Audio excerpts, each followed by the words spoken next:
Most people don't survive scary situations because they're stronger or braver. A lot of the time, they survive because they noticed one tiny thing that felt off.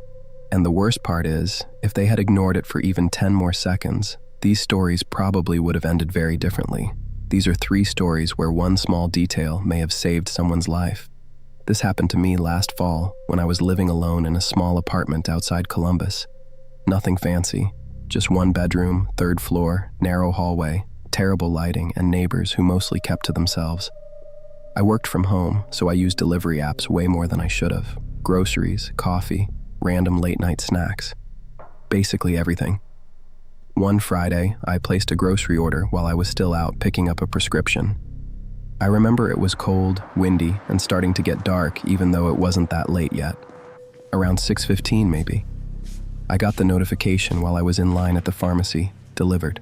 A second later, the app uploaded the proof of delivery photo. At first glance, it looked normal. 2 paper bags sitting outside my apartment door. But something about the picture made me stop scrolling. I zoomed in. My apartment door wasn't fully closed. That by itself was weird, because I always checked it twice before leaving. I was annoyingly paranoid about that stuff. But that wasn't the part that made my stomach drop. The weird part was the gap in the doorway. In the dark slit between the door and the frame, it looked like there was something there, like a shape. At first, I told myself it was just shadow. The hallway in my building had these dim yellow lights that made everything look dirty and warped. But the more I stared at it, the less it looked like a shadow. It looked like part of a face. Just one eye area, maybe a cheek, something pale in the darkness, like someone was standing inside my apartment, looking out through the cracked door while the driver took the photo. I actually left the pharmacy line and went outside just to look at the image in better lighting. The delivery driver had already marked the order complete and left, so I called my landlord first. No answer. Then I called my older brother. He picked up immediately, and the first thing he said was, "Why do you sound like that?" I sent him the picture. He called me right back and said, "Do not go upstairs alone." I didn't. I sat in my car across from the building for maybe 12 minutes that felt like an hour. I kept looking up at the 3rd floor windows trying to see movement, but my apartment faced the back lot, so I couldn't see anything useful. Then something happened that made it all worse. My living room light turned on. I know how dumb that sounds. And yes, I considered that maybe I had left it on before I left, but I hadn't. I was sure of it. I always turned lights off during the day because I hated wasting electricity. Now it was on. Warm, yellow light coming through the blinds. I called 911 and stayed in the car until the police got there. 2 officers went up first, and one of them came back down maybe 5 minutes later and asked me to unlock the apartment remotely if I had a smart lock. I told him I didn't. So he just looked at me for a second and said, "Okay, stay here." That sentence messed me up more than anything, because up until then, I was still half trying to convince myself this was all explainable. It wasn't. They found my front door unlocked. They found muddy shoe prints just inside the entryway. And they found that my bedroom closet door, which I always kept open, was shut. There was no one inside by the time they searched the place. But the officer asked me a question I still think about. He said, "Do you usually keep extra blankets in your closet?" I said yes. He said one of them had been dragged to the floor, not all the way out, just enough that it looked like somebody had either stood on it or moved it while crouching in there. I didn't sleep there that night. A detective followed up with me the next day because another tenant on the 2nd floor had reported a guy hanging around the back stairwell earlier that week. No one had taken it seriously because people drifted in and out of the building sometimes. What gets me is the timing. If the driver had set the bags down 2 inches to the left, maybe the crack in the doorway wouldn't have shown.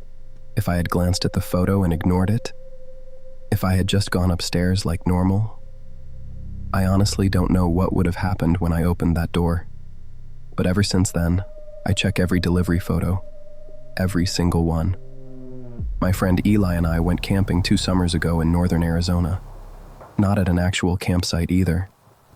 It was one of those dispersed camping areas where there are no rangers, no bathrooms, no camp store, nothing. Just dirt roads, trees, and enough open spots where people kind of make their own camps. We liked places like that because they were quiet, and because we were both broke. We got there around sunset and found a decent clearing off a forest road.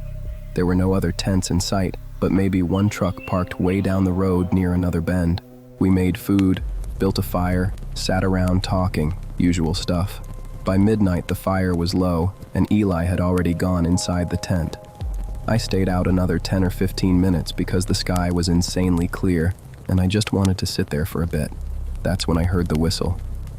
Short, sharp, 2 notes. Not an animal, not wind, definitely a person. It came from somewhere past the trees behind our camp. I turned off my flashlight and just listened. Nothing for maybe 20 seconds. Then the same whistle again. 2 notes. This time farther to the left. I remember telling myself it was probably someone trying to find their friend in the dark. The area was big enough that sound carried weird, and I didn't want to be dramatic. So I zipped the tent closed and told Eli, "There's somebody out there." He half woke up and said, "Cool," and rolled over. About a minute later, I heard it again, and this time from way farther off in the distance. Another whistle answered back. Same pattern. That got Eli awake.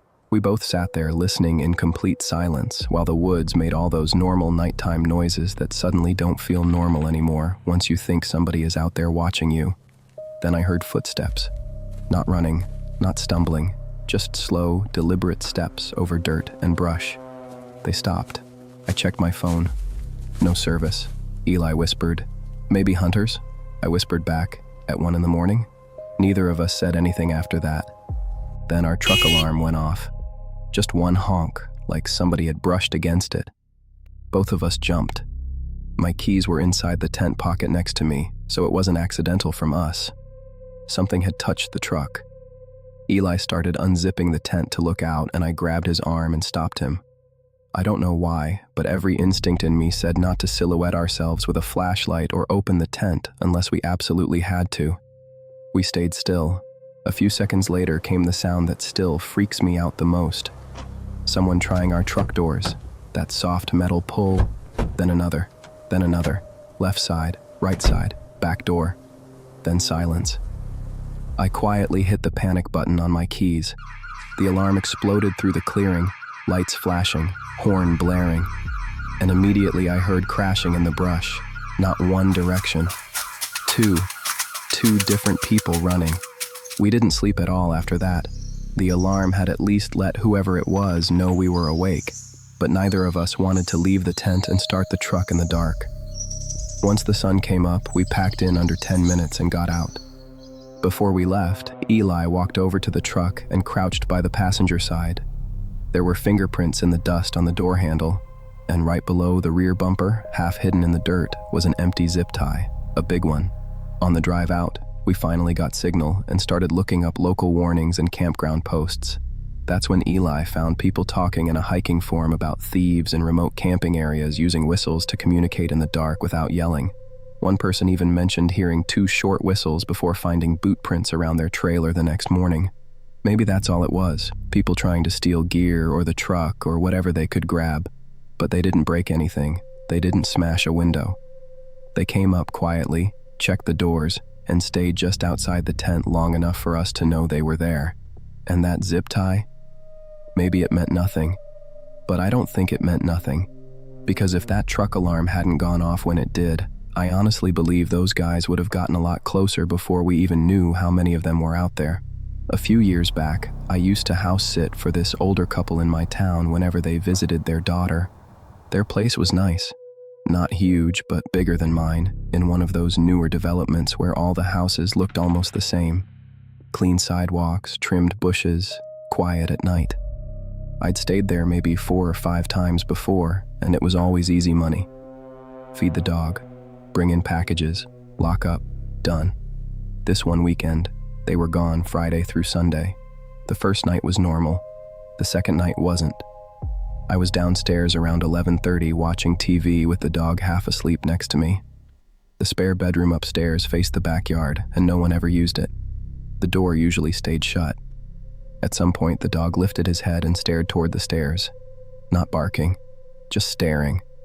I muted the TV and listened. Nothing. Then I heard a single soft thump from upstairs. Could have been the house settling. Could have been anything. Still, I got up and checked the front door, then the back slider. Both locked. The dog wouldn't follow me upstairs, which was weird because he usually followed people everywhere. He just stood at the bottom, stiff, ears up, looking uncomfortable. I went up alone. The hallway was dark, except for the little nightlight near the bathroom. Everything looked normal. The master bedroom door was open, linen closet shut, spare room door still closed. Then I noticed the spare room door wasn't latched all the way, just barely cracked. I was almost positive I had shut it earlier when I passed by after my shower. I pushed it open and turned on the light. Nothing looked wrong at first. Desk, small bed, lamp, boxes in the corner. Then I looked at the window. The blinds were bent. Not badly, just enough that one slat sat crooked. I stepped closer and saw the window itself was unlocked. That stopped me cold. I had never opened that window. I hadn't even gone into that room on that trip. I remember putting one hand on the sill and seeing tiny bits of dirt there. Fresh dirt. Not a lot. Just enough that somebody had either touched the frame from outside or had been halfway through it. Then I saw the screen. It had been sliced, not torn, sliced, clean line from near the bottom corner up toward the center. My whole body went hot and cold at the same time. I backed out of the room and called 911, trying to keep my voice low. The dispatcher told me to leave the house immediately.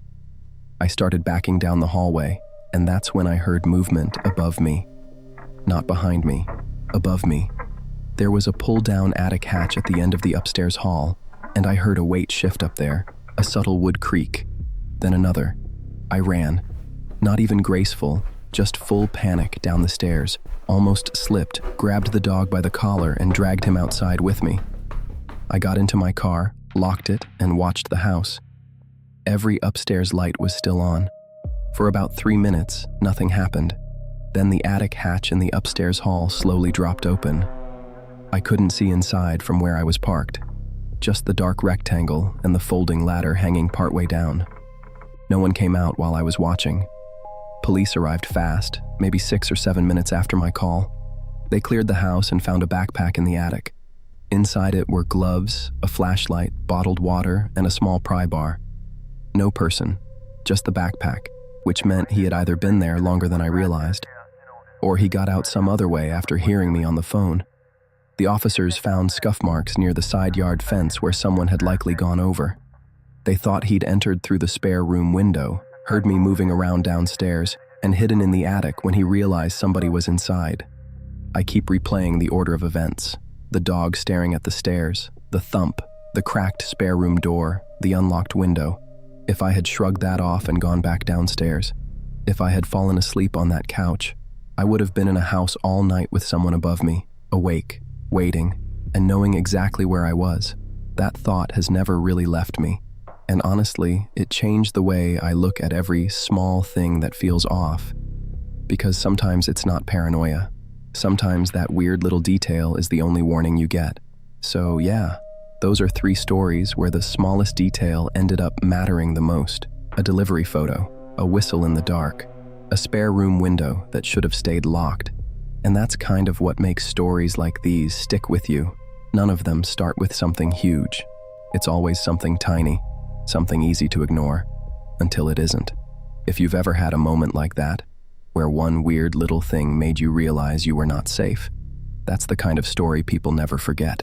And honestly, those are the stories worth telling.